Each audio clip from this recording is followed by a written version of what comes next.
നാം പ്രാർത്ഥിക്കുക. അദ്ദുആഉ സിലാഹുൽ മുഅ്മിൻ, നൂറുസ് സമാവാതി വൽ അർദ്. പ്രാർത്ഥന ഒരു മുഅ്മിനിന്റെ കയ്യിലെ കരുത്തുറ്റായുധമാണ്. എല്ലാ മിസൈലുകൾക്കും അപ്പുറത്തുള്ള കരുത്ത് അതിനുണ്ട്. അത് ആകാശഭൂമികളുടെ പ്രകാശമാണ്. ഭൂമിയിൽ പരീക്ഷണങ്ങളുണ്ടാകും, പ്രതിസന്ധികളുണ്ടാകും, വെല്ലുവിളികളുണ്ടാകും. അല്ലെങ്കിലും ഫലസ്തീനിന് അനുകൂലമായിട്ട് നിൽക്കുകയും അതിനുവേണ്ടി വളരെ ശക്തിയായിട്ട് ശബ്ദിക്കുകയും ഗസക്കാരുടെ നിലവിളികൾ ശ്രദ്ധിക്കുകയും അവരോടൊപ്പം ചേർന്നു നിൽക്കുകയും ചെയ്ത ഒരു 86കാരന് പടച്ചതമ്പുരാന് സമ്മാനിക്കാനുള്ളത് ഷഹാദത്തല്ലാതെ മറ്റെന്താ? നമ്മളെ കടക്കണ പായി കടന്ന് മരിച്ചാൽ എന്ത് നേടാനാണ്? അപ്പം അതൊരു വലിയ അനുഗ്രഹമാണ്. 86 വയസ്സ് പിന്നിട്ട് കഴിഞ്ഞു. ഏതായിരുന്നാലും മരിക്കും. ആ മരണം ഷഹാദത്തായി തീരുക എന്നത് വളരെ വലിയ ഒരു അനുഗ്രഹമാണ്. റമളാൻ പ്രിയമുള്ളവരെ നമുക്കൊരു പാഠശാലയാണ്.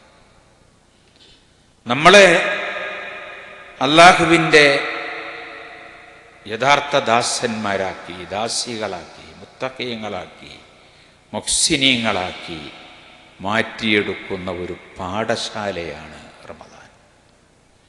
ഒരു തർബിയത്ത് മാസമാണ്. നമ്മൾ നമ്മളിലേക്ക് തന്നെ തിരിഞ്ഞു നോക്കുന്ന ഒരു നല്ല സന്ദർഭമാണ് റമളാൻ.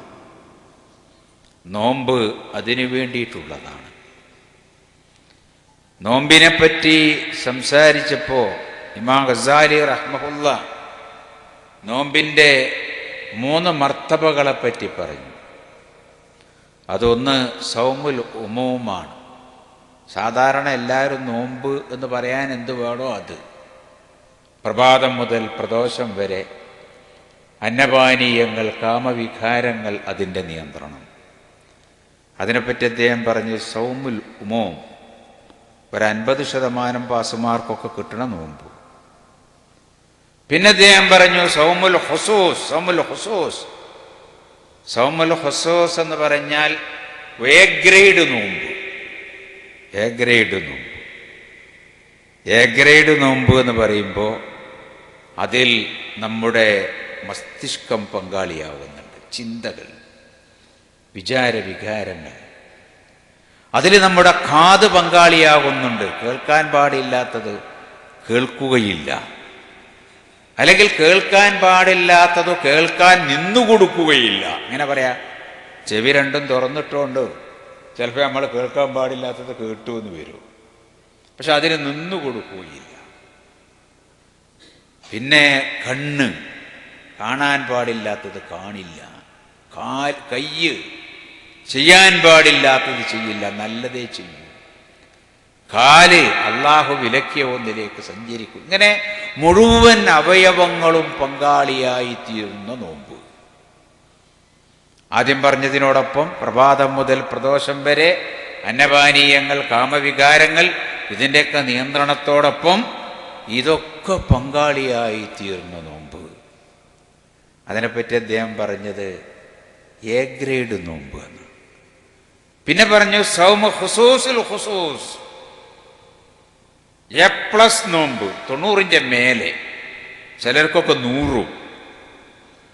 ഈ പറഞ്ഞ എല്ലാ കാര്യങ്ങളും ഉള്ളതിനോടൊപ്പം ഈ പറഞ്ഞ ഗ്രേഡിൽ എത്തലെങ്ങനെയെന്ന് ചോദിച്ചാൽ ഇയാളുടെ മനസ്സെപ്പോഴും പിടച്ചുകൊണ്ടിരിക്കും. പടച്ചോൻ എൻ്റെ നോമ്പ്, ഞാൻ നോമ്പ് നോറ്റിട്ടുണ്ട് എന്നുള്ളത് ശരിയാണ്, പക്ഷെ നീ സ്വീകരിക്കുന്നതിൽ അത് പെട്ടോ. ഇങ്ങനെയുള്ള ഒരു വികാരം അയാളങ്ങനെ നിയന്ത്രിച്ചു കൊണ്ടിരിക്കും. അങ്ങനെ വരുമ്പോൾ അയാൾ അനുവദനീയമായ കാര്യങ്ങൾ, നോമ്പ് തുറക്കുമ്പോൾ ഒക്കെ നന്നായി ഭക്ഷണം കഴിക്കുക, അതിന് കുഴപ്പമൊന്നുമില്ല, കഴിക്കണം. നോമ്പ് ഭക്ഷണം കഴിക്കാതെ 4 ദിവസം ഒപ്പം നോൽക്കാൻ പാടില്ല. അപ്പോൾ അതേ സമയത്ത് അവിടെയും ഒരു നിയന്ത്രണം. ഇത് കണ്ടമാനം കഴിച്ചിട്ടുണ്ടെങ്കിൽ ഖിയാമുൽ ലൈലിക്ക് തടസ്സമാകും. രാത്രി നിസ്കരിക്കാൻ പറ്റൂല, പ്രാർത്ഥനകളിൽ വേണ്ടത്ര ശ്രദ്ധ കിട്ടുകയില്ല. ഇങ്ങനെയൊക്കെയുള്ള അസ്വാസ്ഥ്യം, ഒരു ചിന്ത അയാളങ്ങനെ നയിച്ചുകൊണ്ടിരിക്കും. അങ്ങനെ അതിലും അയാൾ നിയന്ത്രണങ്ങൾ ഏർപ്പെടുത്തും. പിടയുന്ന മനസ്സിന്റെ ഉടമ. അതാണ് A+ നോമ്പ് എന്ന് പറഞ്ഞത്. പ്രഭാതം മുതൽ പ്രദോഷം വരെ പട്ടിണി കിടക്കുക. പട്ടിണി സമം നോമ്പല്ലല്ലോ, നമുക്കതറിയാം. നോമ്പ് സമം പട്ടിണിയുമല്ല. നോമ്പിൽ പട്ടിണിയുണ്ട്, ദാഹം സഹിക്കലുണ്ട്, വിശപ്പ് സഹിക്കലുണ്ട്, ഒക്കെ ഉണ്ട്. പക്ഷേ എല്ലാ പട്ടിണിയും നോമ്പല്ല.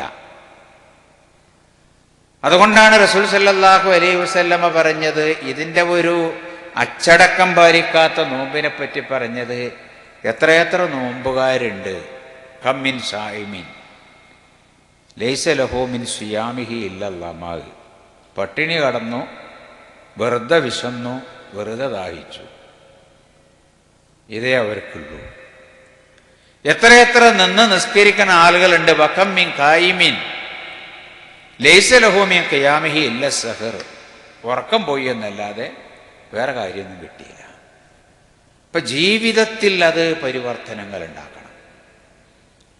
നമ്മുടെ സ്വഭാവചര്യകളിൽ അത് മാറ്റങ്ങൾ ഉണ്ടാക്കണം. മൊത്തം ഇസ്ലാമിനെ പറ്റി 2 തലക്കെട്ടിൽ പറയാമെങ്കിൽ അതിലൊന്ന് ഹുഖൂഖുള്ള, അള്ളാഹുവുമായി ബന്ധപ്പെട്ട കടപ്പാടുകളും ബാധ്യതകളും ഒക്കെയാണ്. രണ്ടാമത്തത് ഹുഖൂഖുൽ ഇബാദ്, മനുഷ്യരുമായി ബന്ധപ്പെട്ടതാണ്. മനുഷ്യരായിട്ട് ആരൊക്കെ ഉണ്ടോ അവരൊക്കെ ആയിട്ട്, മാതാപിതാക്കളാവാം, മക്കളാകാം, ഇണതുണകളാകാം, അയൽക്കാരാവാം, നാട്ടുകാരാകാം, ആദർശ ബന്ധുക്കളാകാം, ആദർശ ശത്രുക്കളാകാം, ഇങ്ങനെയൊക്കെയുള്ള എല്ലാവരുമായിട്ട് ബന്ധപ്പെട്ട ഹുഖൂഖ്.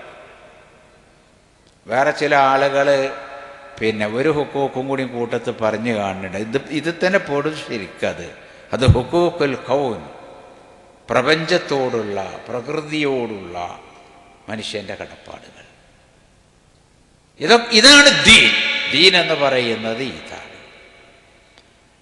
ഈ അഖ്ലാഖ്, സ്വഭാവചര്യകളെ ഉത്തമമാക്കിയെടുക്കുക, ഉത്കൃഷ്ടമാക്കിയെടുക്കുക എന്നത് വളരെ പ്രധാനപ്പെട്ടൊരു ഡ്യൂട്ടി.